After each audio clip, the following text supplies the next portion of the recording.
आराम से बैठ जाए। रीढ़ की हड्डी को सीधा करते हैं, गर्दन को भी सीधा करते हैं।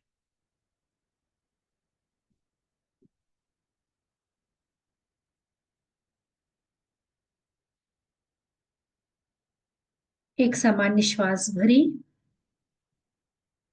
और जाने दें।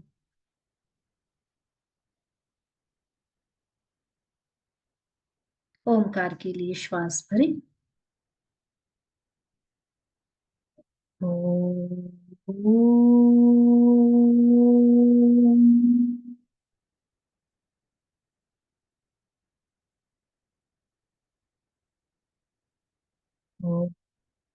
ओम।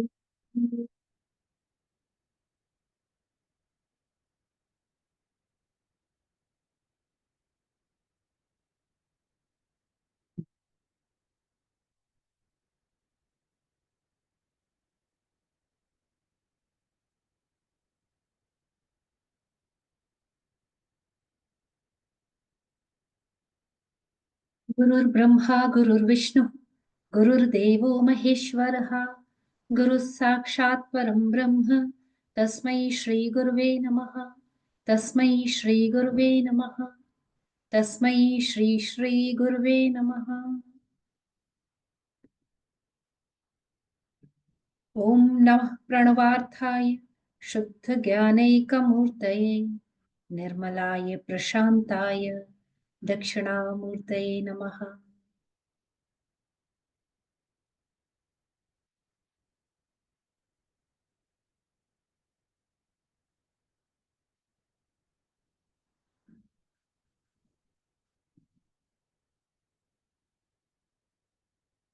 जय गुरुदेव। जय श्री दीदी।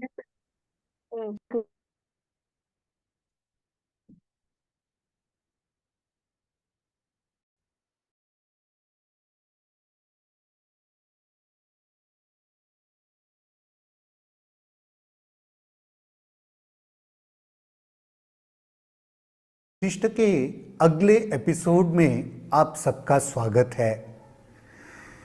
वशिष्ठ जी के संभाषण को आगे बढ़ाते हैं।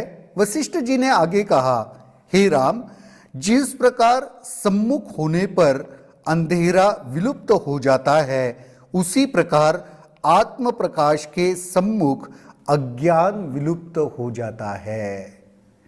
जैसे प्रकाश की ओर आपने चेहरा कर दिया तो फिर अंधेरा कहाँ रहा, उसी प्रकार आत्म प्रकाश की ओर हमने जब चेहरा कर लिया तो फिर अज्ञान कहाँ रहा। जब तक आत्मज्ञान के प्रति स्वाभाविक आकांक्षा उत्पन्न नहीं होती, तब तक अज्ञान विविध सृष्टि रूपों के धारा के रूप में प्रवाहित चलता रहता है। तो सबसे पहले आत्मज्ञान के प्रति की स्वाभाविक आकांक्षा हमारे भीतर पैदा होनी चाहिए। जब तक आत्मज्ञान होने की आकांक्षा ही नहीं पैदा हुई है ना, तब तक यह सृष्टि का यह जो सारा खेल है वह हम अनुभव ही करते रहेंगे। यह अज्ञान विविध सृष्टि रूपों के द्वारा में प्रवाहित ही होता रहता है। जैसे प्रकाश आने पर छाया तिरोहित होती है, वैसे ही आत्मज्ञान के सम्मुख होने पर अज्ञान भी नष्ट होता है। प्रकाश पूरी तरीके से आ गया ना तो फिर छाया नहीं दिखाई देती। तो उसी प्रकार आत्मज्ञान जब आ जाता है ना, आत्मज्ञान जब हो जाता है ना, तब अज्ञान ऑटोमेटिकली वहां मौजूद नहीं रहता। हे राम, सृष्टिकर्ता ब्रह्मा से लेकर घास की पत्ती तक सब कुछ और कुछ नहीं, मात्र आत्मा ही है। अस्तित्व रहित अवास्तविकता नहीं। कोई दूसरी चीज ऐसी ही है ही नहीं जिसे मन कहा जाए। उस आत्मा में विचार रूपी पक्षी के फड़फड़ाने से कर्ता और कर्म का ध्रुवीकरण होता है। उस असीम चेतना में जो विचार उठता है उसे ही आवर्त या आवरण कहते हैं। मन विचार से उत्पन्न होता है और वह तिरोहित भी होता है इस विचार के साथ, अर्थात विचार की समाप्ति पर। मैं परम ब्रह्म नहीं हूं, यह दृढ़ धारणा मन को बंधन में डालने वाली है और मन मुक्ति इस धारणा से होती है कि हर पदार्थ ब्रह्म है। कितने बार हमें सही में जीवन में ऐसे लगता है कि मैं ही ब्रह्म हूं, मैं ही परब्रह्म हूं। नहीं, हमें लगता है परब्रह्म कुछ और है। मैं तो कोई व्यक्ति हूं, मैं तो अज्ञान के वश अपने आप को परब्रह्म समझता ही नहीं हूं। वेदों और उपनिषदों के जो महावाक्य कहे गए हैं ना, उसमें भी एक वाक्य है अहम ब्रह्मास्मि, मैं ही ब्रह्म हूं। यह भाव बार बार, लगातार, निरंतर हमें अपने भीतर दृढ़ करना पड़ेगा। जब तक मैं परब्रह्म, हर पदार्थ परब्रह्म है, ये जब तक मैं भीतर दृढ़ नहीं करता ना, तब तक मुक्ति का अनुभव नहीं हो सकता। तब तक कहीं ना कहीं बंधन को ही हम निरंतर अनुभव करते रहेंगे। विचार ही बंधन है और उसका अंत होने पर मुक्ति है। यह जो विचार मन में उठ रहे, क्यों? क्योंकि ये समझ नहीं पा रहे सब कुछ ब्रह्म है, तो ये विचार ही मुक्ति का कारण है। जैसे यह विचार खत्म होने लगे, कहीं ना कहीं मुक्ति के अनुभव का उदय होने लगा। इसलिए उससे मुक्त रहो और जो कुछ करना चाहते हो तत्क्षण करो। विचार को आकाश नीला दिखाई पड़ता है, उसी प्रकार मन को संसार सत्य दिखाई पड़ता है। विचार ही है जिसको यह आकाश नीला प्रतीत होता है, दिखाई देता है। वैसे ही मन को यह सारा संसार जो है ना, वह सत्य प्रतीत होता है। तो इस संसार को सत्य कौन बना रहा है? सत्य मन ही बना रहा है। संसार को सत्य बनाने से क्या हो रहा है? हम ही कहीं ना कहीं दुख का अनुभव कर रहे हैं। मैं, तू, मेरा, तेरा, यह, वह, यह जो सारा संसार बना रहे हैं विचार, उसी के वजह से कहीं ना कहीं मैं दुख का अनुभव कर रहा हूं। अल्टीमेट उद्देश्य क्या है? दुख के परे निकल जाना, और परम ज्ञान के बगैर वह मुमकिन नहीं है। जो व्यक्ति अभ्यास पूर्वक विचारों से मन में वास, जो व्यक्ति अभ्यास पूर्वक विचारों को अपने मन में वास नहीं करने देता तथा आत्मा के प्रति सजग रहता है, उसी को शांति प्राप्त होती है। मेरे मन में विचार घर करके ना बैठे, मेरा तेरा अज्ञान मेरे मन में विचार घर करके ना बैठे, यह प्रयास पूर्वक करना पड़ता है। तभी जाकर आत्मा के प्रति सजगता बढ़ती है और उसका फलस्वरूप क्या है? असीम शांति का अनुभव होता है। भाग दौड़ करके ना, देखो, शांति के पल ही हम ढूंढते रहते हैं। आपको नहीं लगता ये सारा जो जीवन में हम कर रहे हैं, इस संसार में कर रहे हैं, एक बार शाम को आप थके हारे आते हो और ऐसे लगता है हाँ, शांत होके बैठ जाओ। बहुत कोलाहल सुनकर आते हो और ऐसे लगता है अभी सब कुछ शांत हो जाए। तो यह ज्ञान क्यों चाहिए? कि उसकी वजह से ही असीम शांति को मैं अनुभव कर पाऊं। जो आरंभ में नहीं था वह इस समय भी अस्तित्व में नहीं है। जो पहले था वह परब्रह्म आज भी है। आरंभ में यह संसार था क्या? नहीं था ना। तो जो आरंभ में अस्तित्व में नहीं था उसका आज अस्तित्व है, ये मैं कैसे मान लूं? जो शाश्वत नहीं है, जो क्षणिक है, उसको मैं सत्य कैसे मान लूं? और जो परब्रह्म पहले भी अस्तित्व में था वही तो आज भी अस्तित्व में है। अज्ञान क्या बताता है?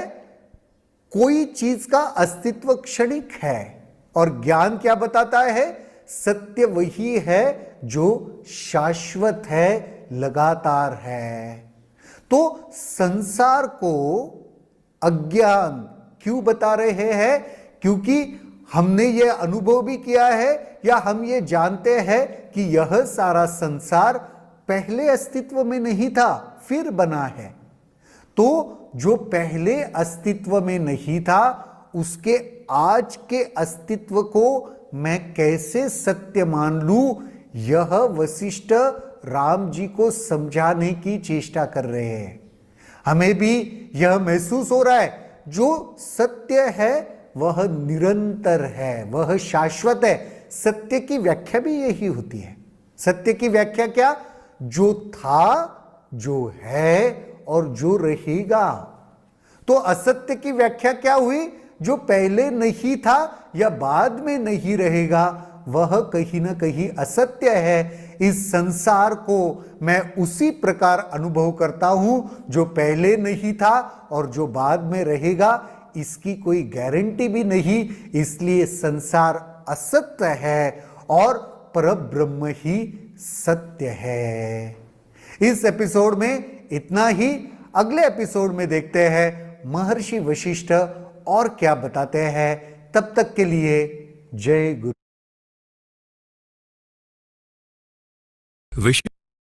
बता रहे थे उसके बाद प्रभु रामचंद्र जी कुछ क्षण चिंतन में डूब गए और फिर प्रभु रामचंद्र जी ने कहा, महर्षि कितने आश्चर्यजनक बात है कि अस्तित्वहीन अज्ञान भ्रम उत्पन्न करता है, जिससे यह अस्तित्वहीन संसार वास्तविक प्रतीत होता है। कृपया इस संबंध में विस्तार से बतलाए कि यह कैसे होता है। कृपया यह भी बतलाए कि राजा लवण को तरह तरह के दुख क्यों भोगने पड़े। कृपया यह भी बतलाए कौन है जो यह सब दुख भोगता है। वशिष्ठ जी ने उत्तर दिया, हे राम, यह भी सत्य नहीं कि चेतना किस प्रकार शरीर से संबंध है। चेतना स्वप्न की भांति इस काया की कल्पना कर लेती है। अपनी ऊर्जा से आवृत चेतना अपने को सीमित कर लेती है और अपने को जीव मान बैठती है। तभी यह जीव उस ऊर्जा से अस्थिर हुआ संसार के कार्यों में उलझ पड़ता है। शरीर निर्जीव है, इसलिए न मौज करता है न ही दुख भोगता है। अज्ञान, असावधानी और मूर्खता को बढ़ावा देता है, इसलिए सुख दुख भोगने वाला मात्र अज्ञान ही है, मन ही है। सच्चाई यह है, अकेला मन ही है जो जन्मता है, मरता है, रोता है, दूसरों को अपशब्द कहता है आदि। यह सब शरीर नहीं करता। चाहे सुख और दुख का अनुभव हो, चाहे कल्पना या भ्रम हो, सब कुछ करने वाला मन ही है। इस सब कुछ का अनुभव मन ही करता है, मन ही मनुष्य है। जो भी तकलीफ पहुंचती है, जो भी पीड़ा होती है, जो भी अच्छा लगता है, जो भी बुरा लगता है, सोच के देखो तो जरा, क्या शरीर को लग रहा है क्या? नहीं, मन अनुभव कर रहा है उस सब चीजों का। जब तक मन उस अच्छे या बुरे को अनुभव नहीं करता तब तक वह अनुभव में नहीं आता। शरीर को कुछ फर्क नहीं पड़ता। वातावरण में ठंड है, वह ठंड शरीर को लग रही है, लेकिन जब तक मन ने उसे नहीं माना ना कि ठंड लग रही है शरीर को, तब तक ठंड का अनुभव नहीं होता। हम गर्मी में बैठे हुए हैं, शरीर तप रहा है, लेकिन शरीर को पता नहीं चलता जब तक मन ने ये नहीं माना कि मुझे गर्मी लग रही है। तो वास्तविकता में सब कुछ अनुभव करने वाला मन और मन ही है। राम पूछ रहे हैं, ये कौन है जो भोगता है? भुगतने वाला सिर्फ और सिर्फ मन ही है। राजा लवण के कष्ट भोग का भी विवरण सुनो। राजा लवण ने क्यों भुगता सब? तो राजा लवण महाराज हरिश्चंद्र जी के वंशज थे। लवण ने सोचा, मेरे पितामह ने महायज्ञ किया था और महामानव बने थे, मैं भी वही यज्ञ करूंगा।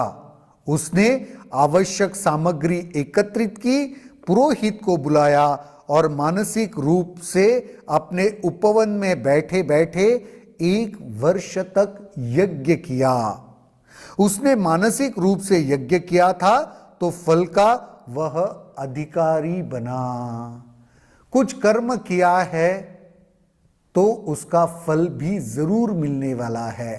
राजा लवण ने सालों तक, 1 वर्ष तक बैठे बैठे मन ही मन वह यज्ञ संपन्न किया, तो उसे उसका फल भी मिलना ही था। इस प्रकार मन में ही सभी कर्मों का कर्ता हुआ और परिणामतः सभी सुखों दुखों का भोगता भी हुआ। कर्म हुआ है भले मन के स्तर पर, तो फल भी भुगतना पड़ेगा। राम इसलिए अपने मन को मोक्ष के पथ पर चलाओ। हे राम, तुम्हें मैंने पहले ही आवागमन की प्रक्रिया के संबंध में बताया हुआ हूं। यह भी बतला चुका हूं कि व्यक्ति मैं और मेरे के मिथ्या धारणा से कैसे ग्रस्त हो जाता है। ज्ञान युक्त होने पर वह योग में परिपूर्णता प्राप्त करने के लिए क्रमशः उठता है। मैं और मेरा से अपना पीछा छुड़ा लेना चाहता है और मोक्ष को प्राप्त कर लेता है। मैंने स्वयं राजा लवण के दरबार में उस दृश्य को साक्षी किया था।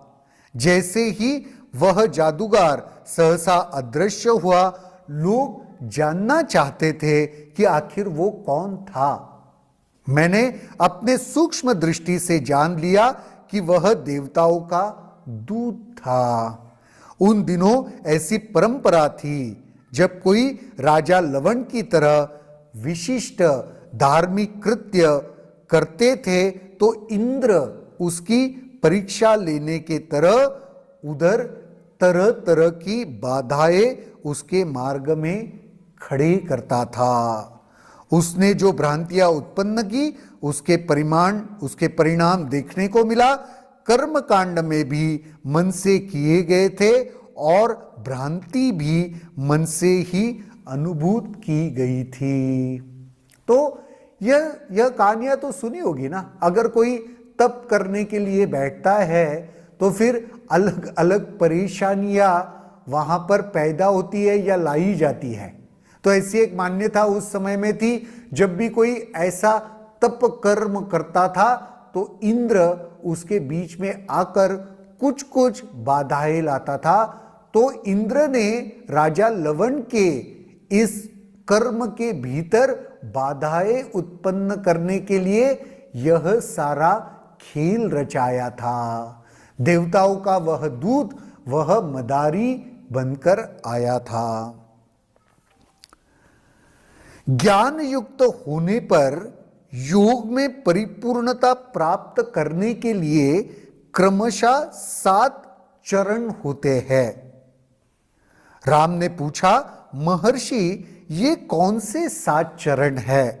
वशिष्ठ ने उत्तर दिया, राम 7 चरण अज्ञान से संबंध है और ज्ञान के से भी संबंधित है। अब उनके संबंध में मैं तुम्हें बतलाता हूं। आत्मज्ञान में स्थित हो जाना ही मोक्ष है। जब इसमें बाधा आती है तब अहम और बंधन उत्पन्न होते हैं। आत्मज्ञान की स्थिति में न मन में बाधा आती है न विकर्षण आता है। आत्मज्ञान को आवृत्त करने वाले ब्रह्म 7 अवस्थाओं के परतों वाला है। जैसे किसी प्याज में कैसे परतें होती है, या केले के कंद को आप देखोगे तो कैसे परतें होती है, ऐसे 7 परतों वाला यह अवस्था है, ब्रह्म की अवस्था है। पहली परत है बीज जागृत, दूसरी जागृत, तीसरी महाजागृत, चौथी जागृत स्वप्न, पांचवी स्वप्न, छठी स्वप्न जागृत और सातवीं निद्रा। विशुद्ध चेतना जब मन और जीव की स्थिति नाम की होती है तो उसे बीज जागृत अवस्था कहते हैं। मैं और यह की धारणा उत्पन्न होती है तो उसे जागृत अवस्था कहती है। जब विशुद्ध चेतना में मन और जीव स्थिति का अनुभव होता है उसको बीज जागृत कहा गया है। जब मैं और अहम की धारणा होती है उसे जागृत अवस्था कहा गया है। जब धारणा विगत जन्मों के स्मृति से पुष्ट होती है उस स्थिति को महाजागृत अवस्था कहा गया है। जब मन अपनी कल्पनाओं के प्रति जागृत रहता है और खोया रहता है उसे जागृत स्वप्न अवस्था कहा गया है। निद्रा में मिथ्या धारणाओं का वास्तविकता प्रतीत होना स्वप्न है। स्वप्न क्या है हम जानते हैं। हम जब सोते हुए होते हैं और कुछ चीजें दिखाई देती है और उसे सत्य मान लेते हैं, उस मिथ्या को स्वप्न अवस्था कहते हैं। स्वप्न जागृत अवस्था में विगत अनुभव वर्तमान में वास्तविक प्रतीत होते हैं। जब इन सब के बदले जड़ता अपना ली जाती है तब उसे निद्रावस्था कहते हैं। इन सब में कई कई उपविभाग भी है। तो कहीं ना कहीं वशिष्ठ महामुनि अपने चेतना के अलग अलग अवस्थाओं के बारे में बता रहे हैं। 7 अवस्थाओं के बारे में उन्होंने बताया जो बीज जागृत, जागृत, महाजागृत, जागृत स्वप्न, स्वप्न, स्वप्न जागृत और निद्रा, इसके बारे में थोड़ा सा विश्लेषण हमने यहां पर सुना। इस एपिसोड को यहीं पर रोकते हैं। थोड़ा सा इन सब के ऊपर बैठकर आप भी मनन करना कि क्या है जागृत अवस्था, क्या है स्वप्न जागृत अवस्था, क्या है निद्रा अवस्था। वैसे 4 अवस्था तो हमें अच्छे से पता है, नहीं तो जागृत अवस्था, सुषुप्त अवस्था या निद्रा अवस्था, स्वप्न अवस्था और तुरीय अवस्था। लेकिन उससे भी परे जाकर 7 अवस्थाओं के बारे में वशिष्ठ मुनि यहां पर बतला रहे हैं। थोड़ा सा आज बैठकर इसके ऊपर मनन करते हैं और देखते हैं इसके ऊपर हमारे मन में क्या विश्लेषण आता है, क्या ख्याल आता है। तब तक के लिए यहीं पर रुकते हैं। जय गुरुदेव।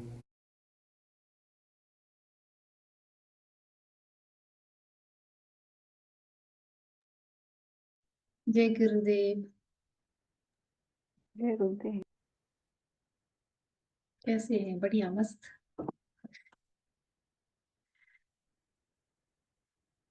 एग्जाम टाइम, बताइए क्या पढ़ा?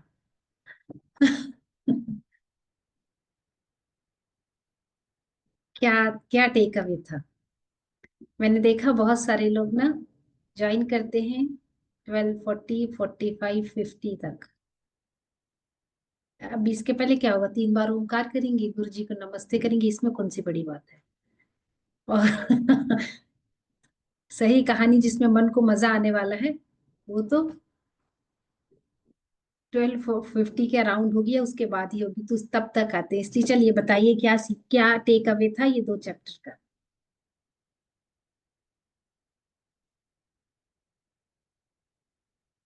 वीडियो ऑन करिए ना, इतने सारे लोग हैं।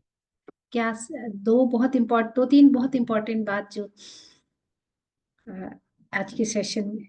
अच्छा म्यूट है तो कैसे करेंगे, ये भी बात सही है। अच्छा। हम्म, अभी ठीक है। अभी शायद कर सकते हैं क्या अनम्यूट? हेलो। यस दीदी। बोलिए। दीदी, हम्म, स्वप्न तो सुबह में सब भूल जाते हैं ना, फिर इतना विचार क्यों करे स्वप्न पर? तो अपने को कहाँ भूलते हैं, जीवन ही भूल जाते हैं। इसके पहले पचासों हजारों लाखों जीवन जी के आ रहे हैं। अमीबा भी हुए थे और पता नहीं क्या क्या हुए थे, वो भी भूल गए थे, स्वप्न भी भूल गए थे। यहाँ कुछ याद करने योग्य है भी नहीं। तो विचार तो करने की बात ही नहीं। विचार एकमात्र चीज है जिसपे करना है, वो है जो मैं हूँ। इसके अतिरिक्त और कोई विचार नहीं करना।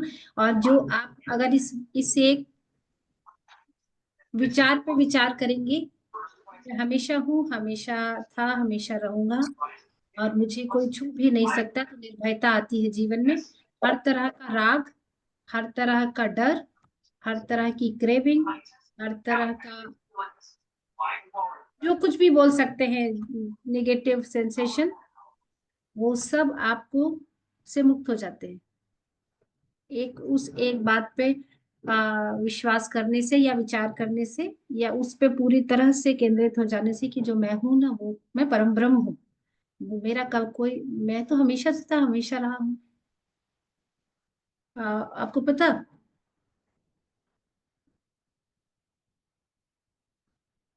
भगवान श्री शंकराचार्य जी ने जो विवेक चूड़ामणि लिखा है ग्रंथ, उसमें एक एक चैप्टर है, उसको बोलते देह आसक्ति। उसमें एक कई सारे श्लोक हैं, उसमें एक श्लोक का अर्थ यह है कि एक्चुअली क्या है कि हमने ना इस संसार को सच मान लिया है, और उससे परे हम कुछ देखना नहीं चाहते, इसलिए हमको सत्य का साक्षात्कार नहीं होता। ये ठीक वैसे ही जैसे आप नदी को पार कर रहे हैं मगर को पकड़ के। ये बात पकड़ में आई क्या? क्रोकोडाइल, मगर मतलब क्रोकोडाइल। आपको नदी पार करना है, और किसको पकड़ा हुआ है आपने पकड़ने के लिए? हेल्प किसके लिए है? ऐसे ही संसार में आ सकती है कि हमारा जो पूरा अज्ञान से मन जो है, किस चीज से पूरा कवर अप है? उस अज्ञान के प्रति निष्ठा हो गई है। जो है नहीं उसके प्रति निष्ठा हो गई है, और उसकी हेल्प ले रहे हैं किसको जानने की? मोक्ष प्राप्ति में। तो कहाँ से मोक्ष प्राप्ति होगी? आपने आपने जिसका अवलंब किया है वो अवलंब भी गलत है। तो इसलिए स्वप्न बस नहीं सरिता दीदी, जागृत में भी इस वक्त जो दिख रहा है, जो समझ आ रहा है, जिसके लिए इतने तकलीफ में है, ऐसी कोई नई चीज नहीं है। इसके पहले भी हमने बहुत बार एक्सपीरियंस किया, बहुत बार। आज गुरुदेव का एक टॉक सुन रहे थे ना, बोले इतना सब डिस्क्रिमिनेशन पाल के रखे हो। ये भारत में एक जो बहुत बड़ी क्या बोलेंगे, भारत में एक जो कमजोरी बोलेंगे या क्या, कि हमने बहुत ज्यादा जाति पथ और इस पे मान के रखा है, संप्रदायों को बहुत ज्यादा महत्व दिया है, जिसके आधार पे हमारे। लेकिन बोले कि इसके पहले कौन थे आपको पता है? आप किस संप्रदाय में पैदा हुए थे, किस जाति में पैदा हुए थे, किस लड़की को लेके आप इतने परेशान हो रहे हैं? तो क्या आप इसके पहले वो नहीं थे? लोग हो ना, जेंडर डिस्क्रिमिनेशन जहाँ बहुत ज्यादा होता है, तो आप नहीं थे।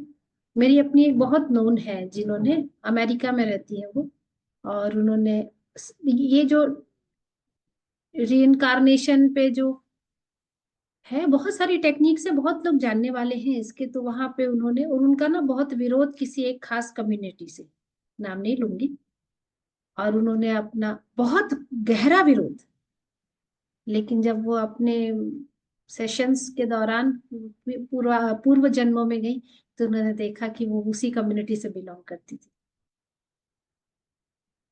तो इसलिए कुछ कह नहीं सकते, किसी चीज के लिए भी ज्यादा परेशान। हाँ, तो मेरा सवाल फिर मुझे फंसा दिया आपने। प्रश्न तो मैं पूछ रही थी कि क्या टेक अवे था।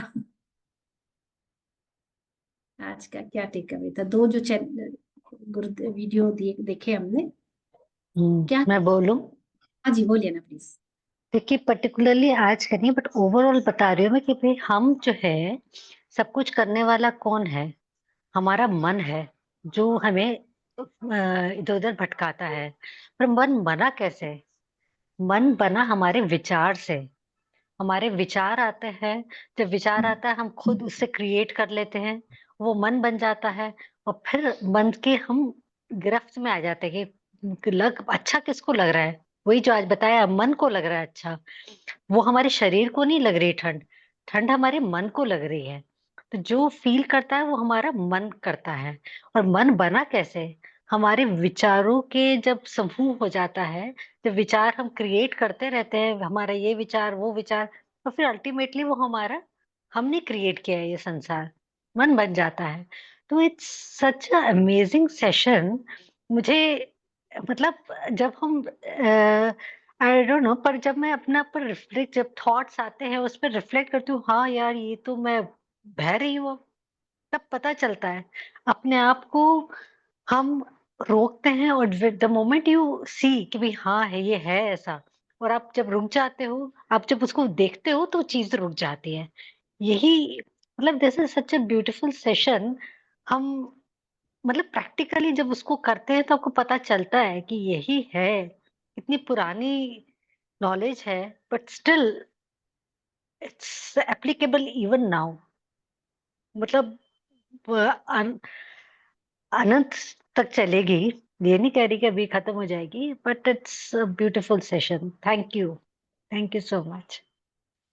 ब्यूटीफुली ना, कितना सुंदर है इस बात पे आज बोला ना। कौन भोगता है? मन। कौन निर्माण करता हम्म है? और इस पे बहुत बार बोला, किसकी किसको पकड़ लेता है? मन शरीर को। और बेचारा बदनाम कौन होता है? शरीर। शरीर। एक ना दोहा है, जीव, नॉर्थ की तरफ किसी लोकल, किसी रीजनल लैंग्वेज में है, कौन सी लैंग्वेज नहीं पता, बट शायद ब्रज अवधी या ऐसी कुछ होगी। जी भरिया बड़ी बावरी, कह गई सरक पताल, आपन कह भीतर भई और जूता खाए कपार। मतलब जीव जो है वो इतनी, हाँ। जो कहना सुनना था कह कहा के अपना अंदर चली गई, और जी भरिया बड़ी बावरी, कह गई सरक पताल। मतलब यहाँ से लेके वहां तक जो नोन था अननोन था समझ में था, सब बोल बाल के खत्म होके अंदर चली गई, अपना चुपचाप बैठ गया। और कौन कपार मतलब होता है जूता खाए कपार, मतलब कौन किसने पिटाई किसकी हुई? बेचारे जिसने कुछ नहीं किया। एक्चुअली यहाँ ही से हुआ था, है ना। तो एक्चुअली ये तो बॉडी के लेवल पता, बट मन भी ऐसा होता है कि मन करवाता है, शरीर बेचारा करता है। शरीर इतना निर्दोष है। अच्छा, इसको एक छोटा सा प्रैक्टिकल एग्जाम्पल देखते हैं, मन और शरीर। क्यों मन भोगता है, शरीर नहीं भोगता? अगर शरीर भोगता तो हर स्थिति में फिर सबके साथ एक जैसा होता। इसको क्या बोलते हैं टेक्निकल लैंग्वेज में? सुरुचि बताएगी। हर व्यक्ति के ना दर्द को बर्दाश्त करने की अपनी एक क्षमता होती है। क्या कहते हैं सुरुचि उसको? विजुअल एनालॉग स्केल, जिससे हाँ, विजुअल। एक और भी कुछ शायद कुछ कहते हैं विजुअल, चलो अभी। हाँ, तन्मात्रा, तन्मात्रा। मेडिकल साइंस में ही कुछ बोलते हैं। हर व्यक्ति को ना, किसी एक व्यक्ति को आप ना 4-6 इंजेक्शन भी एक साथ लगा दो, वो चू भी नहीं करेगा, मुस्कुराता रहता है। एक व्यक्ति को इंजेक्शन पास भी लाए और वो बिल्कुल बेचैन होकर चीखने चिल्लाने लगते हैं। Tolerance, tolerance. टॉलरेंस, हाँ, पेन टॉलरेंस, चलो वो मुझे अभी याद नहीं आ रहा। ये बात तो समझ में आई ना। हर व्यक्ति का दर्द को अनुभव करने का अलग एक स्केल होता है। सब लोग, कुछ लोगों को ऐसा होता है एनेस्थीसिया देते हैं, बहुत थोड़ी सी मात्रा में एनेस्थीसिया से उनका हो जाता है। कुछ लोगों को डबल एनेस्थीसिया देना पड़ता है, क्योंकि वो बार बार होश में आते हैं और बार बार उनका पेन फील होने लगता है। यस। तो पेन फील कौन कर रहा है? मन। अभी ठंड का उदाहरण लेते हैं। इसी एक स्थिति में, इसी एक टेम्परेचर में घर में एक व्यक्ति होगा जो 2 जोड़ी मोजे एक पास साथ पैर में पहना होगा, कान में 4 टोपे लगाए होंगे, और उसके बाद पूरे स्वेटर वेटर पहन के रजाई के अंदर होगा। और सेम टेम्परेचर में एक व्यक्ति ना एक हाफ स्वेटर में घूम रहा होगा। तो ये जो डिफरेंस आया, कहाँ से आया? उसके मन से, मुझे बहुत ठंड लग रही, मुझे बहुत ठंड लग रही, मुझे बहुत ठंड लग रही, तो ठंड लग रही है। एक व्यक्ति मुझे ठंड नहीं लग रही, तो किसको नहीं लग रही? मन को नहीं लग रही। ठीक दुख के सेंस में ले लो, कोई एक दुख आता है किसी के जीवन में, एक व्यक्ति होता है कि ना डिप्रेशन में आ जाता है, किसी ने डेथ देख ली अपने घर में और वो डिप्रेशन में चले गए और इतना दुखी और परेशान हो गए जैसे आज तक जिंदगी में, दुनिया, इस संसार में वो पहली डेथ ऐसे। वही बाजू में कोई उससे भी ज्यादा अपना रिश्तेदार होगा, वो सबको संभाल लेगा। तो किसने संभाल लिया? शरीर ने? मन ने। मन ही है जो दुख का कारण है, मन ही है जो संसार में जो क्रिएट करता है। मन, शरीर बेचारा निर्दोष, यहाँ तक कि निर्दोष क्या, इस शरीर की रचना भी मन ने ही की, सब कुछ मन ने किया है ना। तो अब बात क्या मन है? ही मुक्ति और बंधन का कारण है। मन ही मुक्ति और बंधन का कारण है। अगर मन मुक्त है तो सब मुक्त है, अगर मन में बंधन है, मन में कुछ भी आपकी इमोशन से कुछ भी एक एक्सप्रेशन है इम्प्रेशन है। इमोशन और एक्सप्रेशन इम्प्रेशन है। मन में जैसे इम्प्रेशन है वैसा आप, जैसी दृष्टि वैसी सृष्टि, ये 100 नंबर वाला फेज है। जैसी दृष्टि वैसी सृष्टि। आप कितना भी ताता-थैया कर रहे हैं अपनी परिस्थितियों से, अपने आसपास की घिरी हुई चीजों से, सत्य तो यह है कि मैंने ही इसका निर्माण किया है, मैंने ही निर्माण किया है। और जिस क्षण ये जागृति आ जाती कि ये तो मैंने ही निर्माण किया यार, ये सब 4-6 लोगों को जिनको मैं इकट्ठे करके रखी हूँ, ये मैंने की है, मुक्ति है ना, मुक्त हो गए। और इस जीवन में ये अभ्यास कर करके कि मेरे मन में एकदम से पूरी तरह से खाली नहीं हो पा रहे, बहुत नकारात्मकता से भरे, तो चलिए पॉजिटिव थॉट डालना शुरू करिए। ये भरेंगे तो ये निकलता जाएगा, ये भरते जाएंगे तो ये निकलता जाएगा, है ना। तो पहले पॉजिटिव हो जाइए, फिर धीरे धीरे पॉजिटिव से भी मुक्त हो जाइए। क्योंकि क्या होता है कि नकारात्मकता से मुक्त होके पॉजिटिविटी बहुत ज्यादा भर ली, मैं, तो फिर अहंकार और जकड़ लेता है, मन और पक्का हो जाता है, तो वो भी मुश्किल। तो उससे भी मुक्त हो जाइए, अच्छा है, इससे भी मुक्त हो जाइए। फिर जो है सब स्वीकार है। धीरे धीरे मन खाली होता जाएगा। मन मन जितना खाली होगा, जितना संस्कारों से और इम्प्रेशन से मुक्त होगा, उतना उतना क्या, मुक्ति वही है, वही मुक्ति है। मुक्ति क्या है? मन का मर जाना, मन की मौत मुक्ति है। मेरा मन ही नहीं किसी चीज का। लेकिन दो तरीके से, एक व्यक्ति होता है मेरा मन ही नहीं है, कौन? वो पागल होता है जिस मन ही नहीं है, जहाँ पे बहुत सारी इंप्रेशन है, बहुत सारे विचार हैं, बहुत सारा कुछ है, और इतना कंफ्यूज, इतना इतना सब। दूसरा होता है संत, मन ही नहीं, गुरु जी का मन ही नहीं है। कभी नहीं बोलते आज मेरा मन नहीं कर रहा सत्संग में जाने में, कभी बोले गुरु जी अरे यार आज रोज रोज वही तो करते हैं आप, आज तो पिक्चर देखने जाइए, ऐसे तो गुरु जी ने कभी नहीं बोला। Same routine. हम पता, जितने साल से गुरुदेव को जान रहे हैं, जितने साल से आप गुरुदेव के वीडियोस देख रहे हैं, सेम रूटीन फॉलो करते हैं यार, बोर ही नहीं होते। क्योंकि बोर कराने वाला कौन है? मन, उनका मन ही नहीं है। ना वो करते हैं, ना वो भोगते हैं, इसलिए वो कुछ नहीं करते। जब आप कुछ नहीं करते तो आप सब कुछ करते हैं। तो ये वाली बात अगर समझ में आ जाएगी तो बात बन जाएगी। इसलिए जो भोगने वाला है वो कौन मूर्ख है? मन है। यही सब कुछ करवाता है, यही सब कुछ कराता है। और राजा लवण ने जो भोगा ना, उनके मन ने भोगा। उस मन ने निर्मित कर लिया जाने क्या कहानी पूरी। आधा घंटा 1 घंटे के अंदर में वो कहाँ तक लेके गया मन उनका। अच्छा, और इसके भीतर क्या कुछ है ना, ये नहीं पता। इसी पे इन्होंने आज जो स्वामी जी बता रहे थे कि इसके 7 चरण है ना, इसके भीतर, इस पे कितनी फिलॉसफी, कितना शोध हुआ है, कितने लोग दार्शनिकों ने काम किया है इस पे। और कर करके जितना खोजो उतना ही अनंत रहस्य इस मन के भीतर पड़े हैं। जैसे बाहर सृष्टि अनंत है और जानी नहीं जा सकती ना, वैसे ये मन भी है, ये अनंत है, नहीं जाना जा सकता। इसके अंदर कहाँ कहाँ कैसे कैसे क्या क्या पड़ा है, नहीं जाना जा सकता। इसलिए क्या कर सकते हैं? समर्पण। जिसको पता है वो जान ले, जिसको पता है उसको, जिसको पता है कहाँ कहाँ क्या क्या कचरा रखा है वो साफ कर दे, झाड़ू उसी के हाथ में दे दो और आप बस बैठ जाओ, वो झड़ने को तैयार हो जाओ। झाड़ू उसके हाथ में दे दो, फिर उसके बच्चों नहीं, वो जहां जहां आप पे वो देख आपने, आजकल तो बहुत सारे टूल्स आ गए हैं। पहले क्या होता था, एक कपड़ा रहता था, एक डंडा होता था, एक कपड़ा, जिन लोगों के यहाँ कपड़े वपड़े की दुकान उकान या होगा उनको ये बात पता होगा, कपड़े को ऐसे बांध लेते फिर उस कपड़े से झटकारी जाती थी। हाँ, सुरुचि का बताया है। तो ऐसे झटकारने के लिए जब वो परमात्मा आपको मारे, तो बिना सवाल किए कि तुम ऐसे ऐसा मेरे साथ क्यों हुआ, ऐसे मेरे साथ क्यों कर, सब में राजी हो जाइए, धीरे धीरे मन खत्म हो जाएगा। और ये हम सब लोगों को तो गुरुदेव सिखा ही रहे हैं, 62 लोगों को ये बात सिखा रहे हैं बार बार। एक ऐसा ऐसे नहीं महसूस होता कि चीजों से आप थोड़ा पार होने लगे हैं?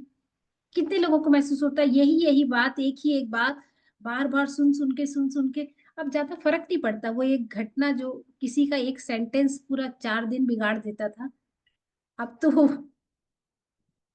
क्या हो गया, कोई बात नहीं, शांत हो जाओ, ठंडा पानी लाए, चाय बना दे, कि क्या बोलो, क्या हो गया, कितना आसान से डील हो जाती है चीजें। होता है क्या अंदर चलती है अभी, चैटर चलता है अंदर, नहीं चलता ना ज्यादा। तो इसका मतलब है कि ग्रोथ हो रही है ना ग्रोथ।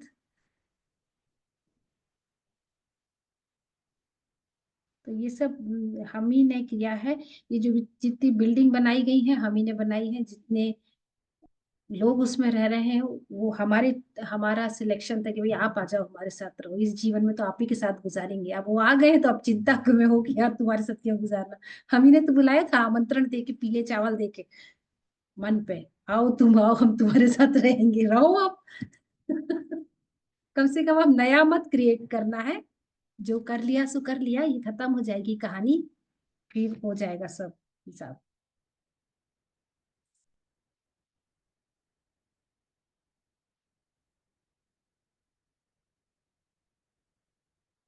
शरीर धारण करने वाले को ही पिछले कर्मों के फल के रूप में सुख और दुख होता है। एक बार ये चेन शुरू हो गई ना, तो फिर वो चेन चलती जाती है। तो अभी होश आया, अभी तो पता चला कि ये चेन पिछले कई जन्मों से चल रही है, अभी होश आया है, तो आप क्या करेंगे, जो चल रहा है सो तो चल रहा है, उसको हिसाब पूरा करना पड़ेगा, पर नई क्रिएट नहीं करेंगे। फायदा क्या होगा? अब कौन है जो इतना सब ज्ञान होने के बाद भी नई कहानी शुरू करने में इंटरेस्टेड है क्या कोई? अभी किसी के साथ झगड़ा करने में इंटरेस्टेड है, किसी को चार बातें सुनाने में इंटरेस्टेड है, पीछे से बैक बाइटिंग करने में, वो गए नहीं कि चल यार भाई ऐसा बोला था, ये सब में रुचि आ रही है क्या? किसी को नहीं आ रही? नहीं आ रही ना? कहाँ झंझट पालेंगे, पुराना तो ढोया नहीं जा रहा, नया कहाँ क्रिएट करें, चलो छोड़ो, आगे बढ़ो, इसको मुस्कुराते हुए काटो, क्योंकि मैंने मैंने बोया था, अब इस फसल को काट के इस खेत को, इस जमीन को मैं फिर से हरा भरा ऊर्जित और वैसा कर देता हूँ। प्रकृति जब जहाँ यहाँ पे जो बीज डालना चाहेगी डालेगी, जो उगाना चाहेगी उगाएगी, मेरा कोई लेन देन नहीं। बस इतनी इतनी इतना करना है। ये जो खरपतवार उग गई है, अब उग ही गई है तो क्या करेंगे, ऐसे कहने से तो होगा नहीं, काटना तो पड़ेगा, तो काट लेते हैं मुस्कुराते हुए, और फिर उन सब बीजों को ज्ञान के उससे जला देंगे, जो खराब बीज है। खाली की खाली जमीन परमात्मा ने जैसी दी थी हमको, वैसी की वैसी परमात्मा को लौटा देंगे। अब परमात्मा की मर्जी, कब बारिश करेगा, कौन सा बीज बोएगा, क्या करेगा, उसका मर्जी, मेरा तो कोई कम से कम लेना देना नहीं है। ऐसा चलेगा क्या? Good idea. तो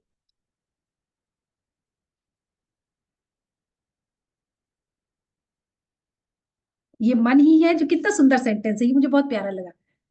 मतलब किसी को अगर कोसना है ना, तो अब कोसने वाला एक ही व्यक्ति है, जिस एक ही चीज है, चीज बोले व्यक्ति बोले ना, एक ही है जिसको कोस सकते हो, वो है मन।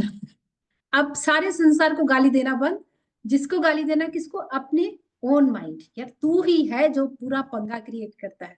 तो महर्षि वशिष्ठ बता रहे हैं राम जी महाराज को, अज्ञान, असावधानी और मूर्खता को जो बढ़ावा देता है वो मन है, इसलिए हर तरह का सुख दुख भोगने वाला ये मात्र अज्ञान मन ही है।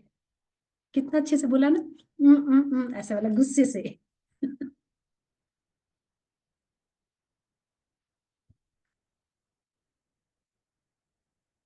है ना। फिर उन्होंने पूछा कि भाई ये लवण जी के साथ क्या हुआ। उनके साथ भी वही हुआ जो हमारे, कोई राजा लवण और हम अलग नहीं है। राजा लवण ने जो अपने मन में बोया उन्होंने भोगा, हमने अपने जो मन पे बोया हम भोग रहे हैं। ठीक है ना।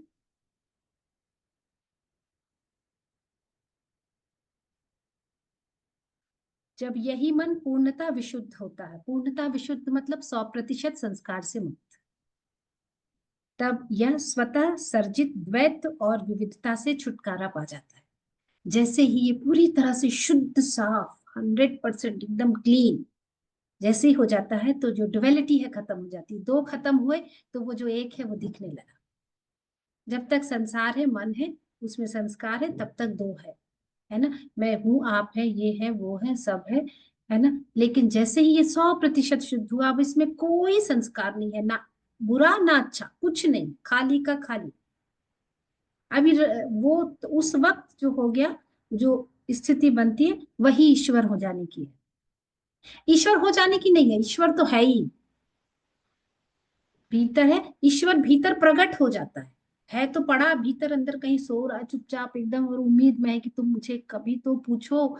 लेकिन मन ने इतने सारी लेयर्स, इतनी सारी मिट्टी, इतना सब कुछ डाल के रखा है कि वो ईश्वर ना बहुत कोशिश करता है मैं बाहर निकल के आऊं, कुछ करूं, कर ही नहीं पाता। लेकिन सारी मिट्टी हटा दी, अब कुछ एक लेश मात्र, एक कण भी नहीं है।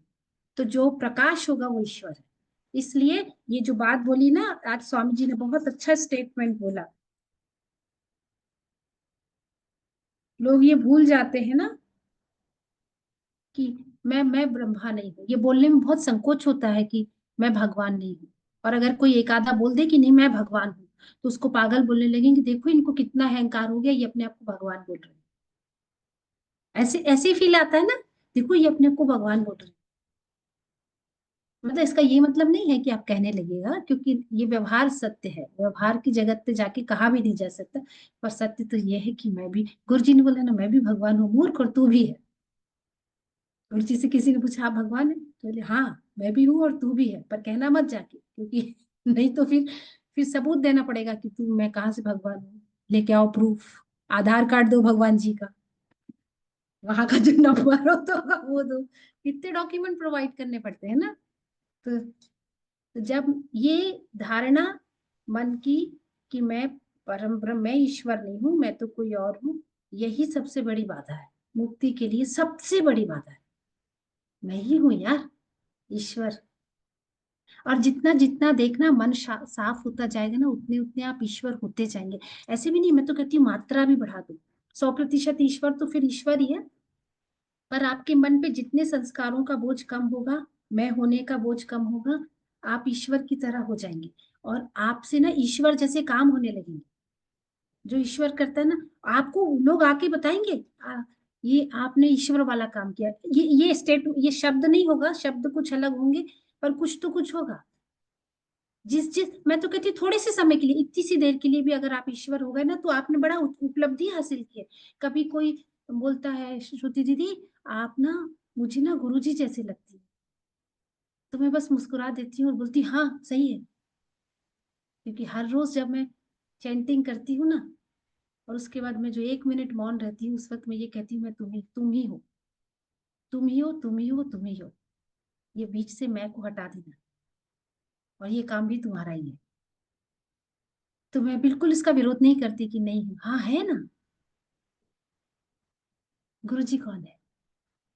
वही तो है, सब वही तो है। आप भी, मैं भी, हम भी, सब भी वही है। मिट्टी बस हटा दीजिए, देखिए चमकता हुआ हीरा एकदम निकल जाए। सोने खदान में मिलता है ना हीरा, काला का कोयले की खदान में, तो ऐसे तो नहीं बोल सकते वहां हीरा नहीं, वही है हीरा, हीरा तो वही है। थोड़ी सी देर के लिए भी अगर आप, और ये भी मैं तो कहती हूँ अपने से नहीं, नाटक करके भी थोड़ी देर के लिए भी ईश्वर जैसा नाटक करना शुरू कर दीजिए। ड्रामा, टोटल फुल ड्रामा, अंदर से कुछ नहीं हो रहा फिर भी ड्रामा करिए ईश्वर जैसे। सबको ऐसे बिना हिसाब किताब के सबके साथ सब कुछ करता है, थोड़ी देर कर दीजिए, उतनी देर ना ईश्वर जैसा महसूस कर लेंगे। और फिर थोड़ा थोड़ा ये अभ्यास तब तक करते रहिए जब तक सच होने ना लगे। नहीं क्या, तो बस बात खत्म हो जाएगी। और ये अभ्यास शायद हमारे मन के ऊपर पड़े जो मिट्टी है उसको हटा दे। क्या पता, बहुत तरीके हैं, ध्यान तो है, सर्वोच्च तरीका। राम जी ने पूछा कि ये कौन सी स्थिति है जिससे मैं इस सबसे पीछा छुड़ा सकूं और मोक्ष को प्राप्त कर लूं। महर्षि वशिष्ठ ने कहा इसके 7 चरण है, 7 स्टेप्स हैं। देखो कोई भी चीज होती है ना, उसको समझने के लिए उसकी कैटेगरी डिवाइड की जाती है ना। और हर चीज की डीप स्टडी होती है। जिन लोगों ने सहज किया है उन्होंने इस बात को बहुत अच्छे से सुना है, समझा है। चेतना की डिफरेंट कॉन्शियस के डिफरेंट लेयर्स भी समझा है, डिफरेंट स्टेट्स भी समझी है। और नहीं समझी है तो सहज कोर्स फिर से रिपीट करें। ठीक है, यहाँ पे वो डिटेल नॉलेज नहीं दिया जाएगा। ठीक है, तो डिफरेंट हमारी जो कॉन्शियसनेस है ना, वो उस पे जो ये जो लेयर्स, अलग अलग लेयर्स मन ने बिछाई है, वही है। यहाँ पे उन्हीं लेयर्स को 7 लेयर, उन्हीं जो डिफरेंट को हमने 4 लेयर्स को समझा, यहाँ पे 7 लेयर्स में बताया है ना। पहली बोली बीज जागृत अवस्था। जब विशुद्ध चेतना में जब मन और जीव की स्थिति प्राप्त होती है तो चेतना एक तो विशुद्ध रूप में है, शुद्ध रूप में, जैसे शिव है, जनरल वाइब्रेशन, वहां पे कोई अभी मिक्सचर नहीं हुआ, कोई उसमें मिलावट नहीं है, कुछ नहीं, शुद्ध शिव रूप में है जब चेतना है तो विशुद्ध रूप में। लेकिन जैसे ही उसमें मन आया, जैसे ही जीव को धारण किया, जैसे ही चेतना ने जीव का शरीर का जीव धारण किया, जैसे ही गर्भ में चेतना गई और उसने जीव का धारण किया, वो जो स्टेट आ गई, अब वो शुद्ध नहीं रह गई। तो उस स्थिति को नाम दिया, क्या बोला, बीज जागृत अवस्था। चेतना है इसलिए जागृत शब्द जोड़ा, लेकिन किस रूप में है इस वक्त अभी वो, बीज रूप में है। ठीक है, फिर उसके बाद जब मैं और यह की धारणा उत्पन्न हुई तो उसे जागृत अवस्था कहती। जब बच्चा पैदा होता है तब उसको ये थोड़ी ना पता होता है कि ये मैं हूँ, ये मैं इसके घर में पैदा हुआ हूँ, मेरे नाम पे इतनी प्रॉपर्टी है, कुछ पता रहता है कि उसको? कुछ नहीं। हाँ, देखा ना, अनिल अंबानी साहब के घर में शादी हो रही थी, रिसेप्शन में बच्चे लौट रहे थे जमीन पे, बिल्कुल ठीक वैसे जैसे हमारे घर के बच्चे लौट। देखा ये वाला वीडियो? बीज जागृत अवस्था में अभी चेतना को कुछ नहीं पता ज्यादा, हिसाब किताब में किसका बेटा किसका क्या। लेकिन जैसे ही 4-5 साल के बाद होश आया, ये मेरा है, ये मेरी मम्मी का चप्पल है, आपने मेरी मम्मी का ड्रेस क्यों पहन लिया, ये होता है ना बच्चों के साथ शुरुआती। बस ये जो कहानी जब शुरू होती है ना, इसको बोलते हैं जागृत अवस्था। अब पता चल गया हम है, ये मैं हूँ, ये मेरी मम्मी है, ये मेरे पापा है, ये मेरी प्रॉपर्टी है, ये मेरा दुश्मन है, ये मेरा दोस्त है, ये सब डिस्क्रिमिनेशन शुरू हो गए। तो कहानी जिस स्थिति में चेतना आ गई या मन आ गया, वो होती है जागृत अवस्था। ठीक है, जहाँ पे लाइक है, डिसलाइक है ना, आप एग्री हैं, डिसएग्री हैं, ये सब स्थितियां जब आने लगती, मेरा मत है, मैं ऐसा मानती हूँ, मेरे गुरुदेव को कहा कैसे आपने, मेरा मत है, जागृत अवस्था। ठीक है, जब ये धारणा विगत जन्मों की जागृत रहता है और उसी में खोया रहता है तो इसको बोलते हैं, 1 मिनट, हाँ, जब ये धारणा विगत जन्मों की स्मृति से पुष्ट होती है तो इस स्थिति को महाजागृत अवस्था कहते हैं। कि एक हमने महर्षि पतंजलि ने योग सूत्र में ये बात बताया था, माइंड मॉड्यूलेशन, याद है? माइंड मॉड्यूलेशन पे जब नहीं पढ़े तो फिर से खोलिए किताब या अपने फिर से नोट्स निकालिए। उसमें उन्होंने बताया था स्मृति जो है वो एक तरह का माइंड मॉड्यूलेशन है, मन पे पड़ा हुआ एक मन का एक मॉड्यूलेशन है स्मृति, हमको सब याद है पूरा। तो पूर्व जन्मों में आपकी चेतना ने जहां जहां जिस जिस रूप में ट्रैवल किया और वहां की जो जो हिसाब किताब, वहां के लोग, वहां के संस्कार इकट्ठे कर रखे हैं, वो सब कुछ आपकी महाजागृत अवस्था है। इसमें तो उनका कोई लेन देन नहीं, पर वो पुराने रिश्ते नातेदार, वो अनुभव, वो अच्छा बुरा सब इस जीवन में आ जाता है। उस स्थिति में जब चेतना जाती है तो महाजागृत अवस्था उसको कहते हैं। जब मन अपनी कल्पनाओं के प्रति जागृत रहता है और उन्हीं में खोया रहता है तो इसको कहते हैं जागृत स्वप्न अवस्था। हुआ नहीं है, सिर्फ वो मन और अभी गढ़ रहा है ताकि वो अलग से फिर से नया पैदा करे, तो अभी वो गढ़ा नहीं गया है। उस स्थिति को बोलते हैं स्वप्न जागृत अवस्था। और फिर एक स्थिति आती जहां 100% निद्रा की स्थिति आ जाती है तो उसको बोलते हैं निद्रा अवस्था, है ना, जड़ता हो जाती है, जहां सब पूरा जड़ हो जाता है, कुछ किसी चीज का कुछ होश नहीं, है ना। इसके बहुत सारी तरीके, कहानी की सिर्फ इतना मतलब है कि मन जो है कुछ उसने बोया था, उसको भी इकट्ठा करके रखा है, जो इस वक्त खड़ा है उस पे भी काम कर रहा है, और नए नए कहानियां बुन भी रहा है ना। और ये सब करते करते करते करते ये सब जो चरण है, ये जो स्टेप्स हैं, अज्ञान से संबद्ध है। ये जो 7 चरण अभी बताए, ये अज्ञान से संबद्ध है। मतलब अज्ञान मतलब संसार से संबंध है, जो मन ने क्रिएट किया। तो इस वक्त जो बात हो रही थी, कंक्लूड करती हूँ, इस वक्त जो बात हो रही थी वो सिर्फ इतनी हो रही थी कि ये जो कुछ भी, जिस चीज से तुम इतने परेशान हो रहे हो राम, वो इतना परेशान होने की बात नहीं है। तुम्हारे मन ने इसको क्रिएट किया है, और ऐसे ऐसे करके क्रिएट किया है, और इस तरीके से वो यहाँ पे रखता है। देखो, इसके प्रति समझ के, इस तरह तरह की कहानियां बता के महर्षि वशिष्ठ उनको बता रहे हैं कि देखो देखो, ऐसा ऐसा सोचने से, ऐसा ऐसा करने से मन ने कितनी कितनी कहानियां और क्या क्या भोगा। इस धारणा के प्रति जैसे ही जागृति उत्पन्न होती है, तुम जो तुम हो वो तुम हो जाते हो। ऐसा है। और बताइए।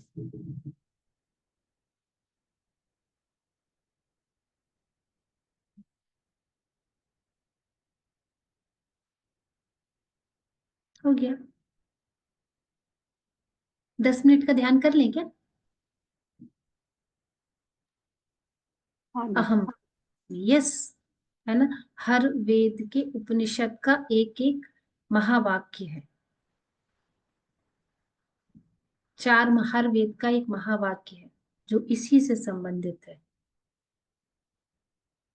वो जिस इसके बारे में पूज्य गुरुदेव ने श्रीमद् भगवत गीता के अंतिम अध्याय में बोला है। फिर से सुनिएगा। अपन ने सुना नहीं ना, गुरु जी के मुख, श्रीमुख से नहीं सुना ना।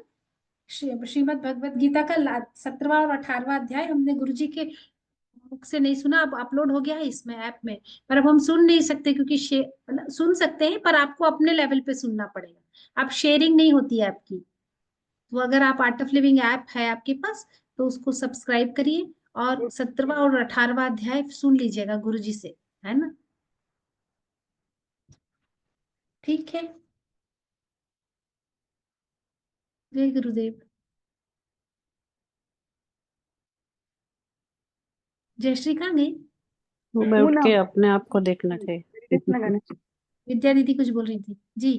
सुबह उठ के अपने आप को मिरर में देख के प्रणाम करो। ओके, मैं ही हूँ। कुछ इसने, कानन भैया ने मुझे भेजा, मोरा मन दर्पण कहलाए, है ना। नहीं, आपने भेजा था ना। चलो यही वाला सुन ले क्या? अच्छा, ये वाला गाना सुने क्या? सुरुचि लगा तो जरा, मोरा मन दर्पण कहलाए। शेयर करना, मैं तुम्हें वो बनाती हूँ को होस्ट। लो, नया आइडिया।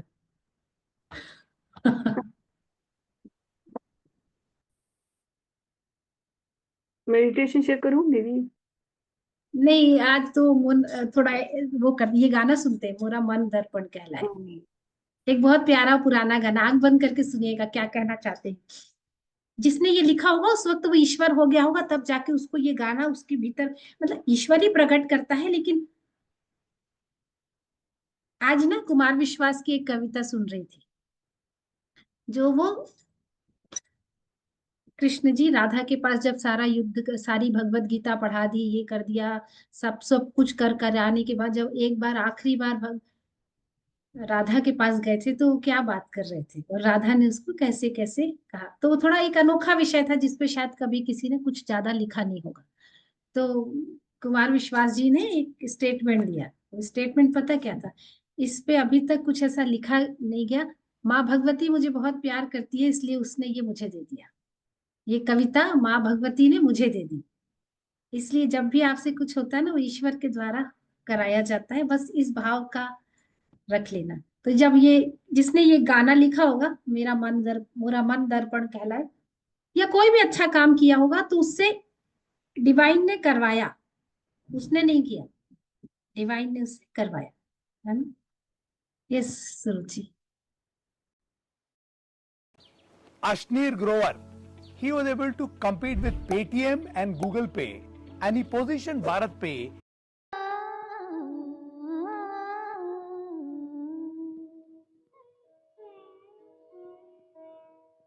प्राणी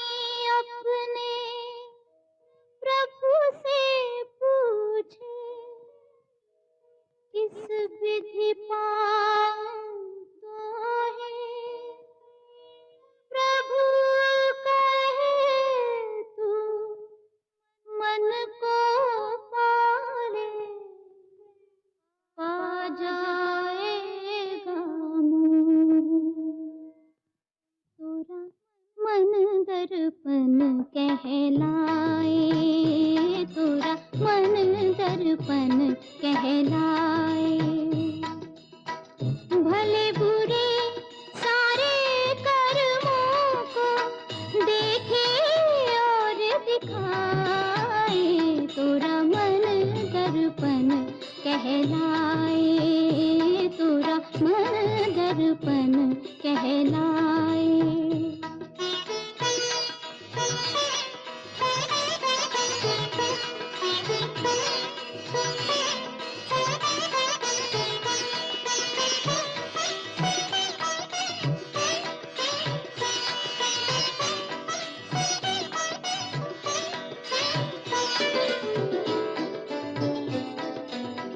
मन ही देवता मन ही ईश्वर, मन से बड़ा न कोई। मन ही देवता मन ही ईश्वर, मन से बड़ा न कोई। मन उजियारा जब जब फैले, जग उजियारा होए। इस उजले दर्पण पर प्राणी, इस उजले दर्पण पर प्राणी भूल न जमने पाए। तोरा मन दर्पण कहलाए, तोरा मन दर्पण कहलाए।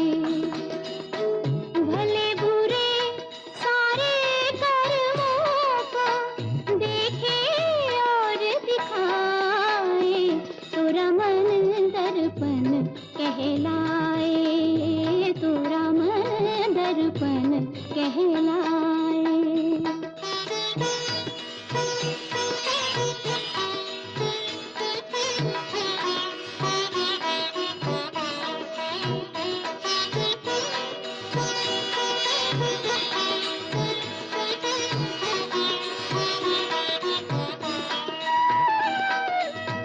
सुख की कलियां दुख के काटे, मन सबका आधार।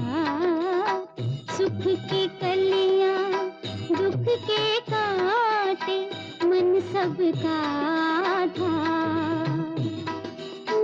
मन से कोई बात छुपे ना, मन के नैन हजार।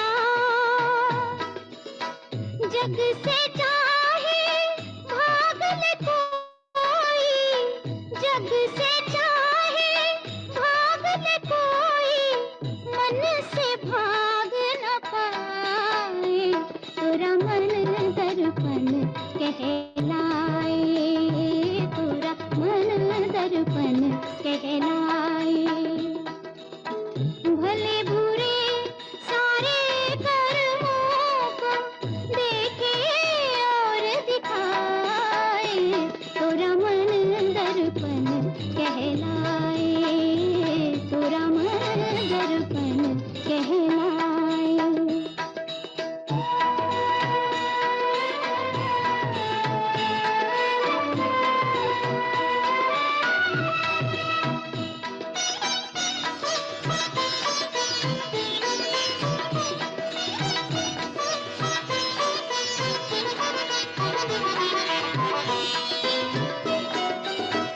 तन की दौलत ढलती छाया, मन का धन अनमोल। तन की दौलत ढलती छाया, मन का धन अनमोल। तन के कारण मन के धन को मत माटी में रोल। मन की कदर भुलाने वाला, मन की कदर भुलाने वाला, हीरा जन्म गवाए। तोरा मन दर्पण कहलाए, तोरा मन दर्पण कहलाए। भले बुरे सारे कर्मों को देखे और दिखाए, तोरा मन दर्पण कहलाए, तोरा मन दर्पण कहलाए।